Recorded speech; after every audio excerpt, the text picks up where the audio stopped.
Shalomi, homies.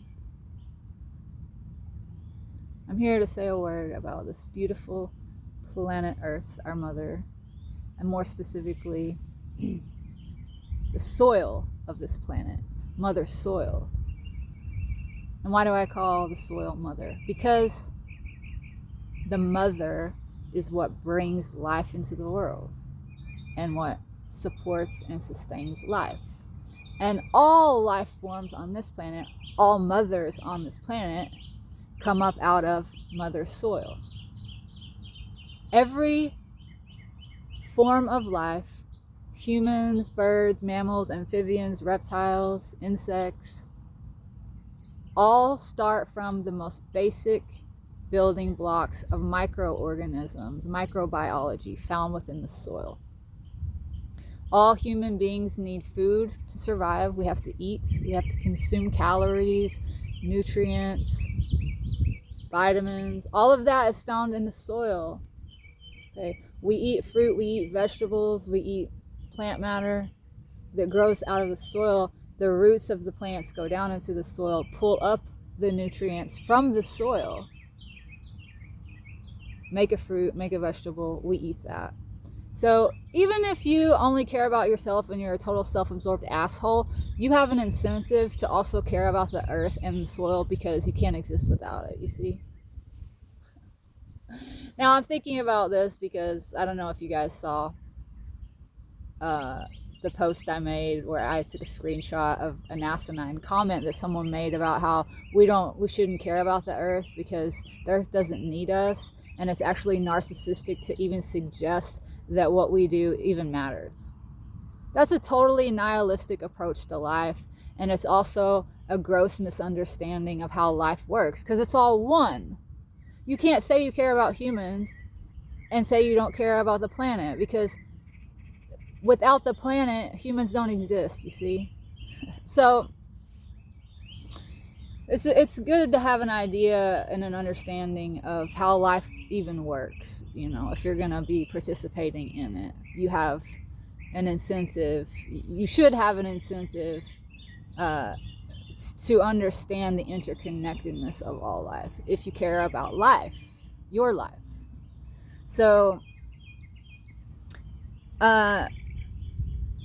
that has me thinking about this, and also just because I'm always thinking about this, because I do understand that all life is one, and I love life, and I see it for the gift that it is, and I want to protect it, and I want to serve it, and I want to be healthy. I want to live in harmony and peace and feel good and do good, and that's only possible if I have a healthy planet, because everything that we are is a reflection of what the earth is, because we come from that. We are that. You know, we are different appendages, different organs, different cells. You can use all different kinds of analogies, but like, this is one life form, Gaia, and all the life forms on it are different parts of the one body. Now, I'm on a property in Tennessee somewhere, helping the owner of this land come up with a design for this property in order to make it regenerative, sustainable, healthy, starting with the health of the soil. Okay? This is how I live my life. This is what I do. I travel around, I help people on their land. I'm here to serve God, and in order to serve God, I serve life, and in order to serve life on this planet, I serve the soil. That's where it all comes from. And so I'm reading this book, Teaming with Fungi, because a large part of soil health and life in the soil is dependent upon mycorrhizae. Mycorrhizae means root fungi, so it's the underground fungi. There's all different kinds of fungi. We often think of like mushrooms. Mushrooms are the fruiting body of a certain kind of fungi. Okay.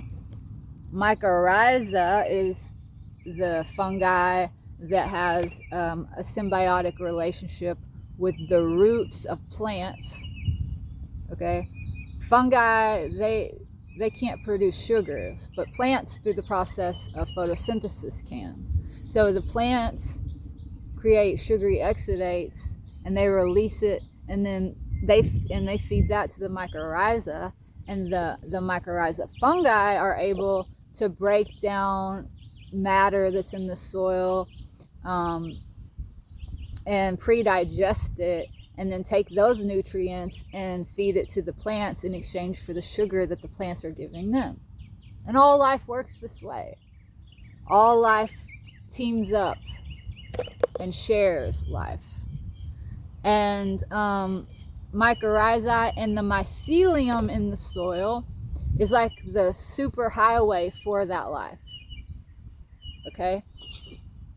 So, and mycelium is the root-like hair structures, the hyphae that come off of the mycorrhizae. Okay, they're like the little arms and legs that reach out and grab a hold, and of roots. And so that's why I call my zine Being Mycelium, because I want to mimic that. We should all be trying to mimic nature. You know, what we've done with our technologies is a gross perversion of that, where we've like done our own thing to suit our own desires, where really we should just like be organically mimicking the symbiotic relationships found within nature, like seeing nature, seeing all of life, all the life forms as our teacher. Okay, because we're amnesic and we forgot how to be human, and we forgot that we're a part of nature, and like so we gotta humble ourselves and go back to school. And you do that through observing the plants, the animals, the insects, how they're all working together to sustain this life, which we are doing our damnedest to destroy, this planet, the soil.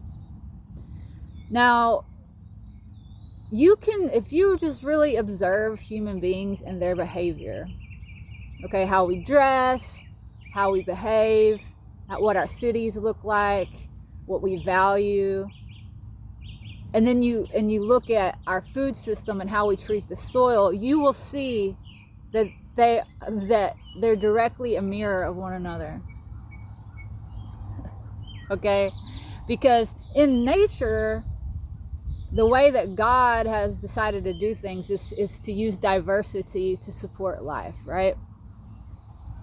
Now, what we have done as human beings with our society and our need to control and oppress and do things our way, we've gone in and we've created monocultures, meaning rather than having a diversity of crops and plants that all form symbiotic relationships and support one another and work together, we clear cut forests and we plant all of one crop. So we take away all of the support system, all of the natural support system that God already made. And then because we've done that, then we have to come in with chemical pesticides and chemical fertilizers. We've created a synthetic life support system, which actually isn't a life support system at all. It's a bringer of death. Because everything that we're putting on the food to kill the pests that are now exploding out of control, because we've taken away the natural pesticides, which is actually just the symbiotic relationships that plants have with one another. Because we've done that and we've come in and we've replaced it with toxic chemicals to kill the bugs, we're also eating those chemicals, and it's killing us slowly over time. So that's why everybody has cancer and autoimmune diseases, is because of what we've done to the soil, right? So there's that. We're all sick because we are the pest. We're the thing that's eating the food. Now, we're not as small as a beetle, so it doesn't kill us as soon as we eat one tomato. You know, we have to eat those tomatoes for maybe 20 years, and then we get sick and die. But you can also see how we are a reflection of the soil in the way that we are doing agriculture and dealing with the earth, in the way that our cities look. Okay, so there's monocropping of our fields, which grow all corn, hundreds and hundreds of acres, thousands and thousands of acres of all corn. One thing. Look at people. Everybody's face is looking the same these days. Everybody's getting plastic surgery to look like the Kardashians, or, name any vapid, vain, empty, soulless celebrity that's been put up on the stage for us to mimic, okay? Monocropping. The cities are all the same. You can go to any city in America now, and they all look the same insofar as the stores and the restaurants. You got a Lowe's, and across the street from the Lowe's, you got a Home Depot. You got a McDonald's, and you got a Wendy's. What happened to all the mom and pop shops? Oh, well, they all got closed down during COVID. And all of our money went to Amazon, the behemoth. Amazon is the industrial agriculture farm that grows all corn, So you can also see it just in our soils are also very polluted and degraded, and they're full of microplastics, right? Look at people. Everybody's plastic with these fake veneers, and everything looks brand new. Everybody's got to always have bright, shiny clothes that are perfectly straight and no iron. Looks like you don't even look like you're living. You look like you walked out of a magazine. Yeah, there's no life. It's all about surface. There's no depth. There's no substance, just like our food. The tomato looks bright and shiny and red, but there's no nutrition inside of it. Like people, there's no wisdom. There's no depth. It's all about form and not about function. No substance. We are the earth. We are the soil. Now, while I'm here, and anybody who really comes to understand their nature as a spiritual being, as a child of God, as a member of life that is one life, as a part of the one, will come to the realization that what I'm sharing with you now is that if we don't save the soil, without the soil, we won't be either. If we turn all of the soil into sand, and sand is just is dirt. It's no life. There's no life in sand. That's desertification of the planet is happening right now as we continue to degrade and deplete the soil of life, or the soil of all life. That's what a desert is. There's no organic matter in the earth there. So you will come to that conclusion if you get deep enough into your spirituality and deep enough into yourself and come to know yourself. You will come to know yourself as the earth. and you'll realize that your gut is like the soil, right? We see pollution on the earth, in our waterways, because we've screwed up the life in the soil. We've thrown the ecosystems out of balance. The earth can't clean itself up properly because we've come in and changed things. And we see that in our own bodies. We can't properly clean up the systems. People's systems are polluted. That brings disease.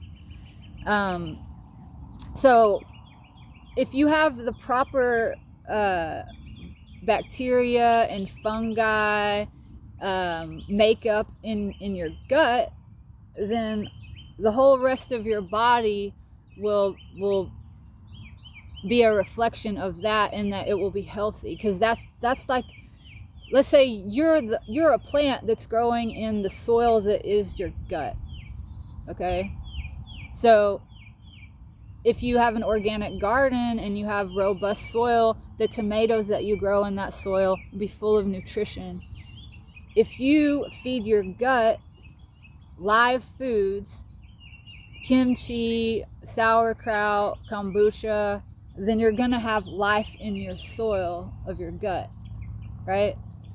And then you, as the plant, are going to be super healthy. You'll see it in your eyes. You'll see it in the color in your skin and your cheeks. You'll be full of life.